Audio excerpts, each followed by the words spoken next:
अरे भैया क्या अमेरिका वाले हमारी इकोनॉमी से कंपेयर करेंगे। अरे अमेरिका वालों, जितने के तुम्हारे यहाँ मंदिर और शिवालय है ना, उतने के तो हमारे यहाँ घोटाले हैं।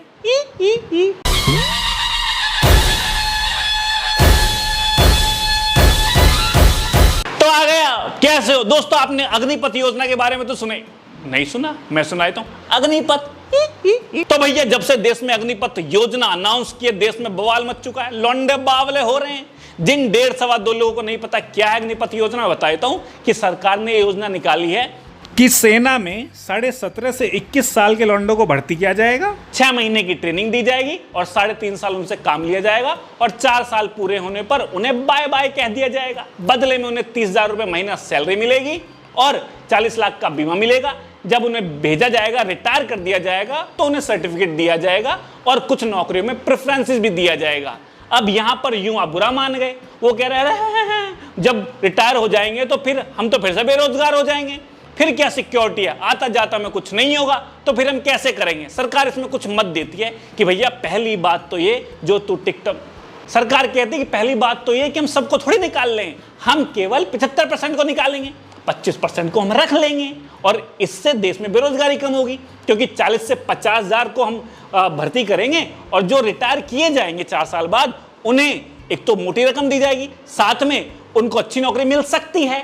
सख्ती पे काम चला रहे हैं और देश में जो पेंशन का, रिटायरमेंट का जो बड़ा खर्चा है वो भी कम हो जाएगा, क्योंकि सेना से रिटायरमेंट वालों को पेंशन देनी पड़ती है, दी जाती है। और तीसरा, देश में जो युद्ध वगैरह की जो स्थिति होती है तो इसमें मिलिट्री ट्रेंड लोग होंगे और उनको जब भर्ती करेंगे तो उनकी जरूरत पड़ेगी, काम आएंगे। बात यहां तक सही है, पर प्रॉब्लम यह है कि जब वो 4 साल बाद रिटायर होंगे तो उन पे कुछ टेक्निकल या कुछ सीखा सिखाया कुछ ऐसी डिग्री तो होगी नहीं, जाने उसे कहां काम मिले ना मिले, कोई प्रैक्टिकल चीज तो है नहीं कि भैया वो बताएंगे जी हम अग्निवीर हैं, हम अग्निपथ योजना से रिटायर होके आए हैं। तो पता नहीं उनको वैसा आता होगा जैसा निजी कंपनियां तो नहीं देंगी।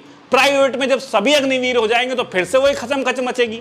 और वैसे कुछ देशों में ये है कि वहां पर एक कंपलसरी मिलिट्री ट्रेनिंग होती है 17-18 साल के बच्चों के लिए कि भाई करवानी पड़ेगी आपको, जिससे देश में कभी युद्ध की स्थिति बने तो वो बात बन जाए, और वहां पर वो कंपलसरी है। लेकिन यहां पर ये ऑप्शनल है। लेकिन ये कोई तरीका नहीं है भैया, तुम अगर कंपलसरी मिलिट्री ट्रेनिंग करनी है तो कंपलसरी ही कर दो ना। और सबसे बड़ी दिक्कत ये है कि सरकार कह रही है जो टैक्स वगैरह है, जो पेंशन वगैरह का इतना बड़ा खर्चा है वो खत्म हो जाएगा।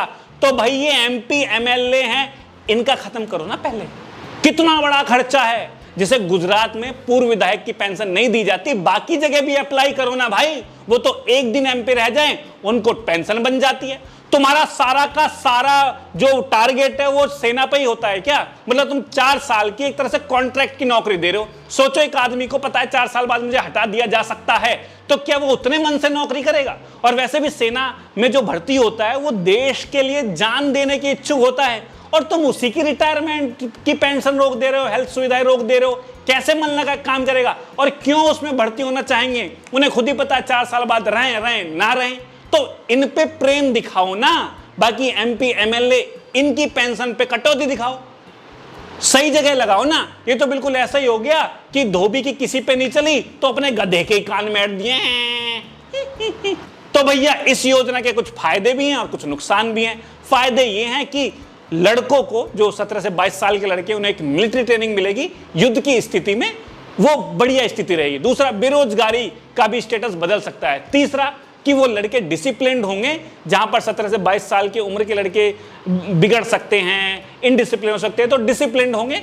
ये एक सही स्थिति हो सकती है। लेकिन बुरी बात यह कि प्रैक्टिकली नहीं है, डायरेक्ट ही अप्लाई कर दे रहे सुसरे। साथ में जो पेंशन, हेल्थ सुविधाएं ये जो काटी जा रही है, वो शायद सेना से नहीं काटी जानी चाहिए, क्योंकि ये अपनी जान वगैरह देने के लिए एकदम उत्सुक रहते हैं। तो यही चल रहा है क्या तुम्हारा?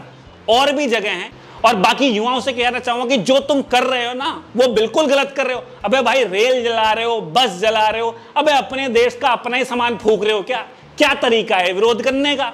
मैं तो कहूं जो लोग ऐसा करते हैं उन्हें ससुरों को पकड़ के दह चप्पल और मत मानो इनकी, अपने ही घर का नुकसान कर रहे हो। ये क्या तरीका है विरोध करने का? विरोध करने का शांत तरीका होता है, वो भी कर सकते हैं। लेकिन पता नहीं युवा कर रहे हैं कि सियासत करा रही है, पता नहीं। लेकिन एक सच है कि आप यदि विरोध करना चाहते हो तो देश की किसी संपत्ति को नुकसान नहीं पहुंचाना, बिल्कुल नहीं होता है। बाकी आप बताएं इस पे क्या सोचते हैं, और डांस देखो। मेरी से